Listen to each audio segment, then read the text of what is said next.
Welcome to the last part of section 4.1. Let's finish off inverse functions. It says a function is f of x equals 4x minus 2. Find the inverse of the function, state the domain and range of the function and its inverse, and graph the two functions. So let's do all of those things. Let's start by graphing 4x minus 2. That has a y-intercept of negative 2. And the slope then is 4 over 1. So it's up 4 over 1. Up 4 over 1, up 4 over 1, up 4 over 1. So there's the function. Now, over 1, down 4. There's two ways to graph the inverse. One is to do the trick that I did in the last video where you just find the xy coordinates of each one of those points and then just flip them. And if you flip them, that will give you points on the other graph, and then you can connect the line. So that's one way. The other way is to rewrite this as y equals 4x minus 2, and then switch the x and y, solve for y again, and then just graph that line. And so that's the method I'm going to do right now. First, switch x and y. So we get x equals 4y minus 2. And now I'm just going to solve for y. So add 2, add 2. So we get x plus 2 equals 4y, and then just divide by 4. And remember to divide everything by 4 on the left. So that's going to give us y is equal to, because we only have y now over here on the right, so putting it on the left, y equals, and we're going to have x over 4 plus 2 over 4. Because you can break that up because of the distributive property.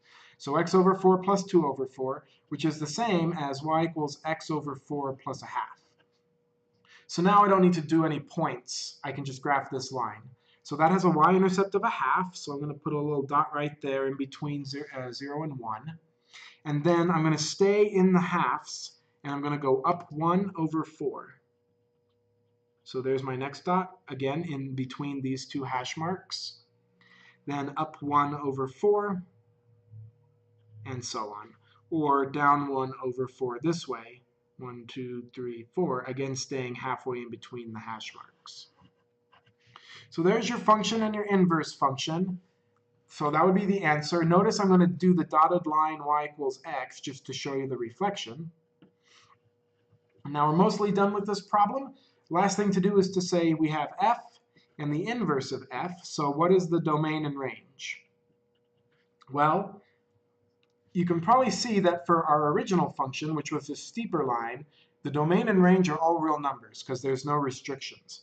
So the domain and the range are negative infinity to infinity for everything.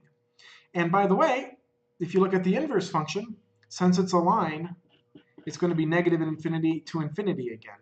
So that's pretty easy if that's domain and range. So that's pretty easy if your graphs are lines. Let's look at the ones we did in the previous video really quickly. For the domain and range of this one, you notice it's going to be different. For the domain of the original function, we see that all x values are there because the parabola keeps opening up left and right. So the domain of the original function would be all real numbers. What would the range of the original function be? Well, it's only positive, right? The original function only goes up, so that means the range is only 0 to infinity. So that's the domain and range of the original function. Now look at the inverse. We see that the domain is only going to the right. And so we don't have any graph over here for the inverse. So for the inverse function, the domain would be 0 to infinity, because it starts from here going to the right. But now look at the range. This parabola goes up and down forever. So the range is all real numbers. So just like we flipped the x and the y's to find the function and the inverse, notice how the domain and ranges kind of flip. The domain went from all reals in the original function, which corresponded with the range being all reals in the inverse function. For the original function, we only went up forever, so the range was 0 to infinity, while this function only goes to the right forever, so the domain is 0 to infinity. So again, see how the domain and the range kind of flip. This next problem is a little tricky, so let's be careful on how we do it. Our original function is y equals 1 over x minus 3, assuming that x cannot equal 3. So you should recognize that this is the graph of a hyperbola. So the function can't equal 3. X can't be 3 because then we get a 1 divided by 0, which is undefined. So I'm going to draw my asymptote at 3. Okay? And we're also going to have an asymptote of 0 because thanks to previous sections, we know that this fraction can never equal 0, no matter how big or small x gets. So our additional asymptote is going to be at 0. That just leaves the question of whether or not we're going to be in these two or these two quadrants. So I'm going to go ahead and plug in the number 4. And if I plug in a 4 here, I get 4 minus 3 is 1. 1 over 1 is 1. So y equals 1. So the point 4, 1 is on this graph, which is right here. So that tells me that my first function is going to look like this. It's going to reflect across here. So there's your original hyperbola graph, okay? And hopefully that made sense from the previous hyperbola videos. Now, let's go ahead and try to graph the inverse of this function. By the way, before we do that, let's do the domain and range.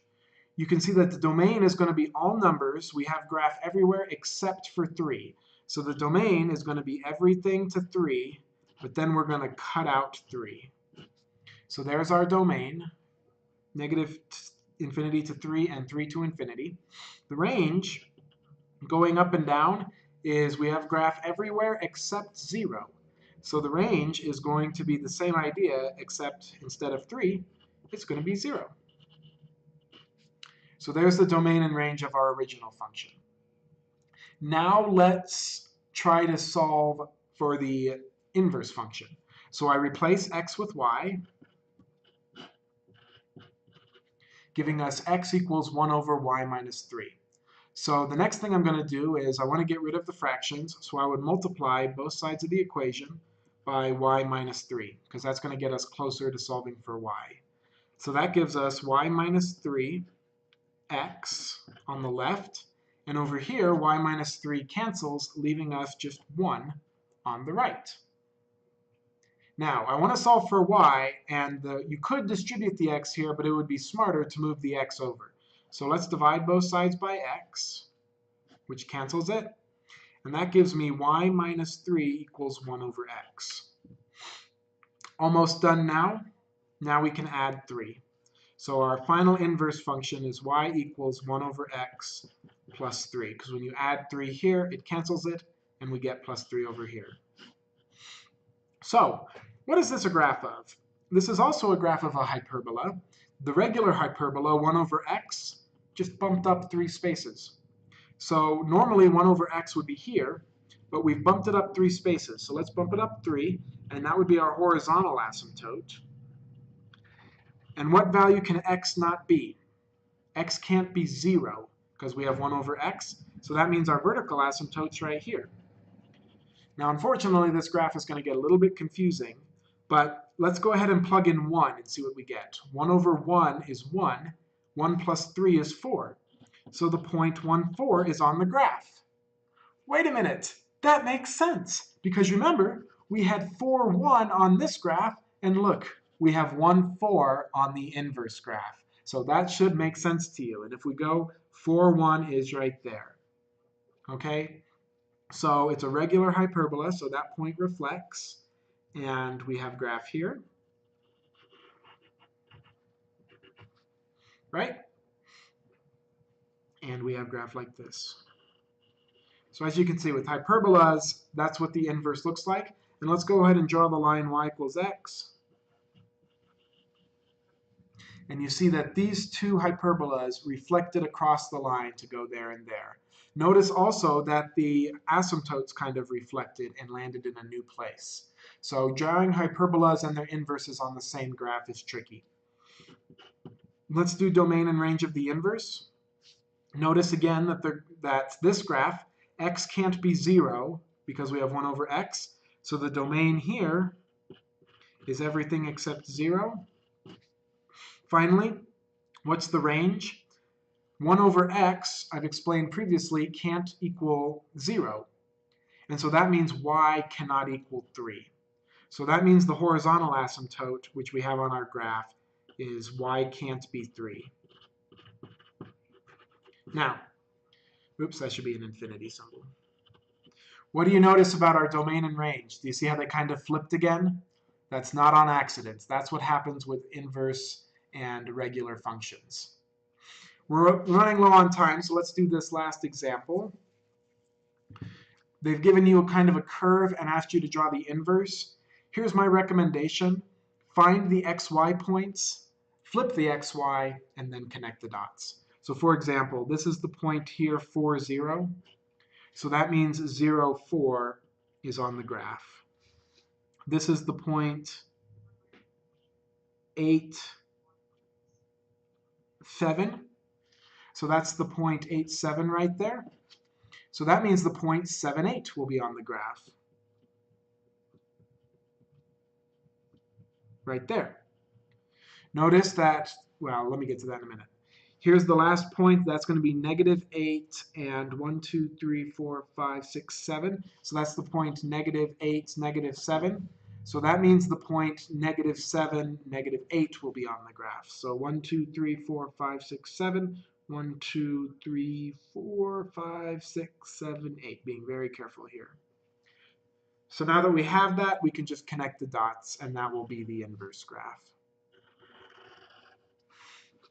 There you go.